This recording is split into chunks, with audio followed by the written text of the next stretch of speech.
And I'm interested to hear from you sort of that um,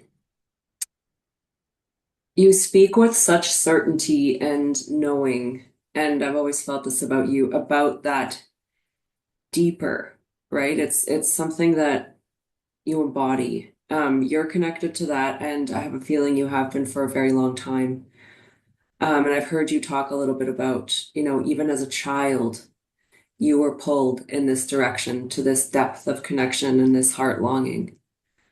Um, and maybe, I don't know, like just as a way through your own personal experience, it would be beautiful to hear from you a little bit about what that was like for you as a child and through some milestones throughout your life. And I'll kind of chat with you about it. But um, when did you first come to connect with this deeper longing and knowing that there is something more? And what was that like for you? Even as a child, how did that actually manifest for you, or was that like for you in your family life and growing up? hmm Yeah, it's like as a child, I was coming from innocence and more from the heart connection. Mm, It was a natural in me. okay. And so as I was growing up, I remained naturally in this heart connection. So so I was easily able to relate with the deeper pains through the surface life as well as as I was growing. And but still, like I was more living innocently and natural way from the heart. And why do you think that is? Like, why do you think that even as a young child, you had the capacity to connect to your deeper pain and to live more innocently? I know that as a child, I was all wrapped up in drama and, like temper tantrums, and I don't know. I'm just curious, where do you think that came from in you? It's like as a soul, we progress, right? We Mm, come here to progress.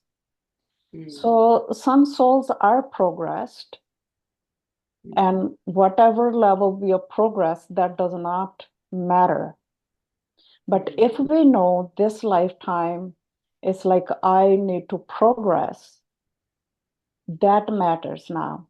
But mm, yes, in that case, I was progressed mm, in that sense because I never realized this before though, but as I am more in this and people ask questions, then I look back and I do reconnect with this, that there was a innocence, there was a heart connection, there was a little purity of the heart was present there.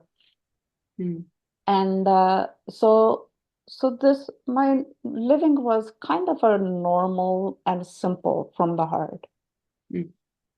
And but as I was living from my heart so much and naturally, like I wasn't conscious of it. Okay.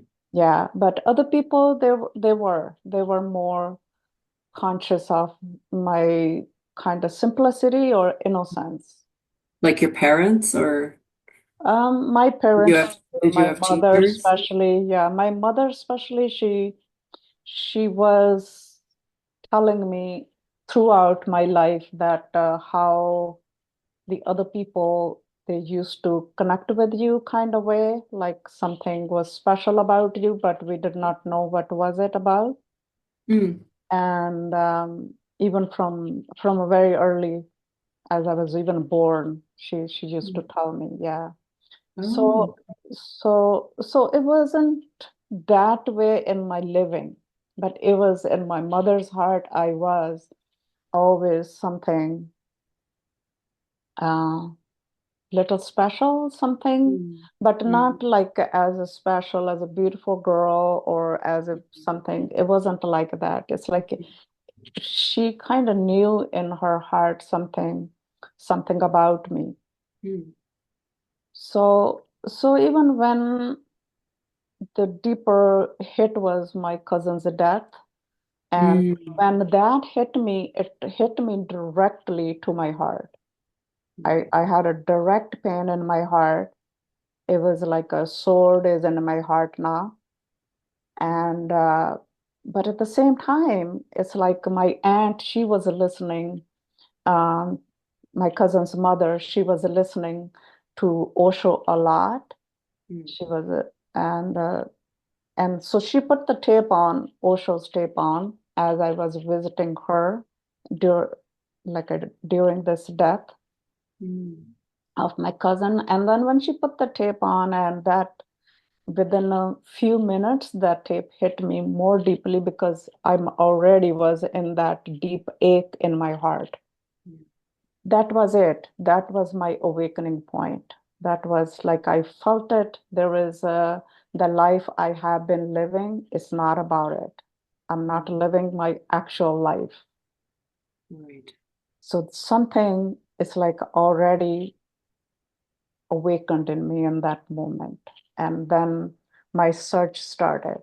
It's like I was desperate, way too desperate that I kind of, even I was living my life, I was still working, taking care of my children, my household work, and everything I was doing. But to me, the inside of me was a very powerful search started. Despite everything else going on in your life, there was like a Yes. fire burning in you that was driving you to open and grow and continue to awaken. Yes, that fire was very, very vivid in me. Uh, it's like uh, it's like I almost feel like nothing else is important at all in my life. And even my children, I was still taking care of them, but it wasn't front of me. Mm. But my fire was, it's like my whole house of my uh, was burning with this fire, Yeah. my own self house. Yeah. Yeah, so I couldn't see anything else much but just the fire, desperation that what is there I'm missing, Mm. what how I can open, or I wasn't spiritual person at all. I wasn't a religious person that much. Mm. So I had no idea how where this was gonna lead me. But Mm. only thing I knew, my whole self was burning with this desperation. And was that coming like back to the conversation about the heart? Did that have like was that can you just speak about how that relates to that heart connection? Yes, as I said, I was like a more from a childhood. I was like Mhm. living from the heart, and I was simply connected with the heart, but not, it wasn't my conscious choice to relate with the heart. Right. So with your cousin's death, it became a conscious choice. Like it became sort of like you knew you had language in a way to That, start to know what you were yes, focusing on. it's like I already connected with the language of the heart, put it this way. I already connected, but I wasn't really conscious of it. Like the people don't live this way. I wasn't conscious of it. It's like, but for me, the living from the heart, it was so natural. So that's why it wasn't about the heart as I was searching. Mm. But I was actually moving from the heart every single way. Mm. So the moving from the heart leads me to my direct knowing within myself. Mm. So even the I met very spiritual people or other people, um, religious, or it's like a, but this direct knowing within me from the heart, it's like it wouldn't satisfy me. Mm. Mhm. It's like I knew it's not about it. This is not what I'm looking for. Mm. So even in my heart prayers was about to, I want some real teacher. I wanted some real direction. Mhm. Yeah, yeah. And then you were at the same time, you were married, you were raising teenage children, you were working, and you did just say that this was first for you. This was your main focus. But I'm curious, for those of us who are in, I'm in a similar boat. I'm working, I have children, I have a partner. Um, I'm just interested to hear what that was like, and also what their experience of that was like, sort of, having essentially an awakened mother and partner or wife. That's a quite Yeah. a Mhm. different landscape to operate in a family unit. Yes, yes. It's like other people did not notice that much that I was in a fire. Oh, really? Okay, Yes, interesting. except my husband, he kind of from his heart, it's like he knew something has shifted in me, changed in me, and it created a subtle fear in him.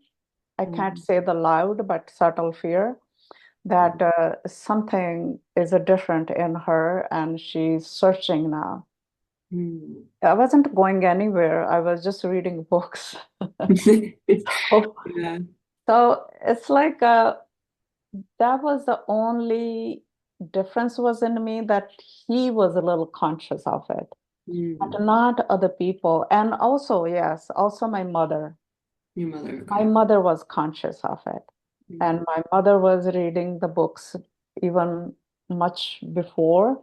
Mm. And but she also mentioned to me, she said, I was telling you to read this book, but you didn't even pay attention before.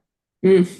In reality, I didn't even remember she was mentioning that book to me. This is how I see that how sleepy we are. Mm. And but when this awakened in me, then it was a fire. It was, Mm. yeah. Then my mother really knew what is about. Mm. And yes, so And she came to satsang. I sat with her multiple times in satsang with you. So she really did connect to you and fully see you and understand who you really were. Uh, it sounds like from what you're saying now from a really early age. yes, it's like I think she knew from the childhood where I Mm, was coming from. And then when this fire broke in me, and then she also saw me deeply that I am in the search. She understood my search, mm, and it's like it's like we never had much words about it, but she kind of inside her whole self was it's like whole self knew this mm, me being in this fire. It's like she knew totally. There was no doubt in her at all. mm. That's beautiful. Mm. Do you think that's part of what gave you the capacity and space to continue to grow this way? Or was that just already in you and nothing would dissuade you from that? It's like what happened was then my husband a couple years later my cousin's death he died as well, sudden Mhm. death. Right.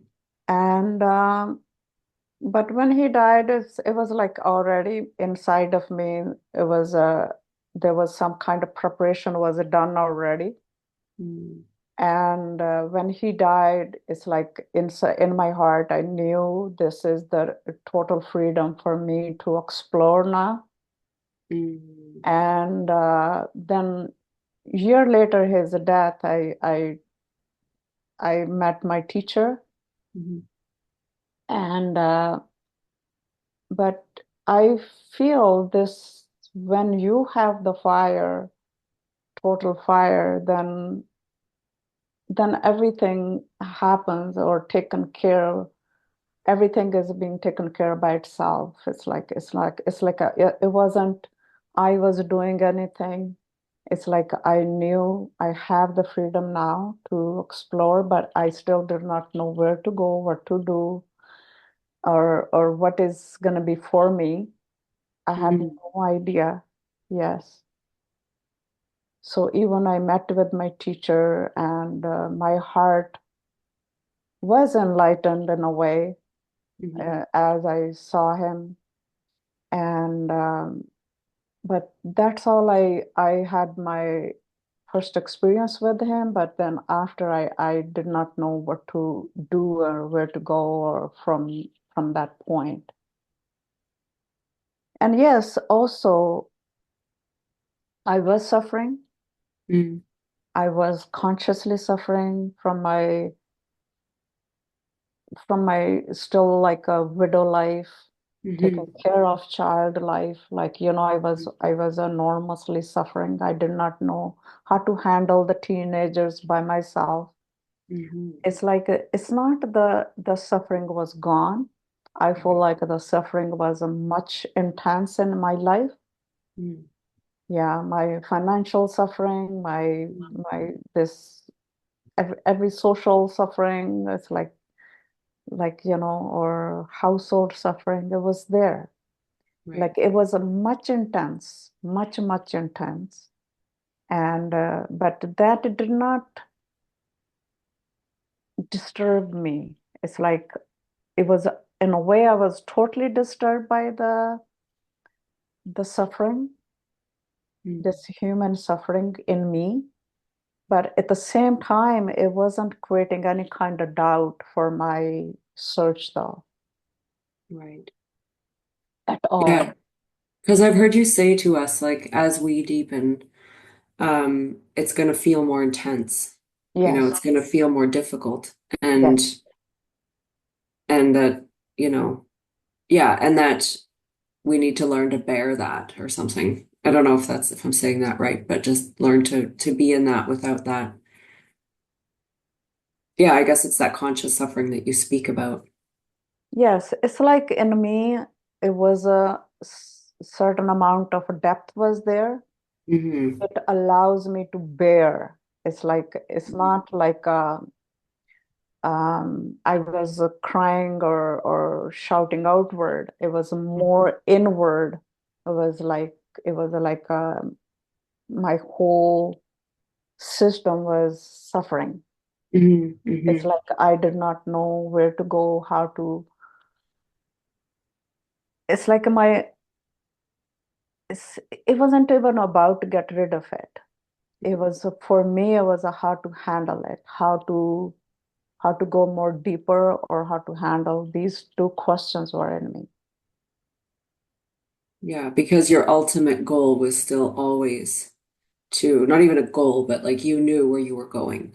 Like you Yes, always knew where you were going, despite everything, or maybe because of everything and who you are, but just sort of how to be with that. yes, yes, yes. And I also knew that in the time, like when you turn your face inward, then your life becomes more intense. It's like like if your face is not this way, you're divided with the different 100 directions, right? Yeah, So you can't feel the intensity of anything. right.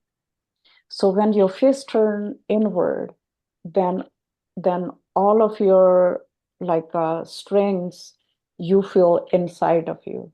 Hmm. So this is the beginning of when you're little by little all these strings from outside is beginning to disconnect, but inside you feel a lot.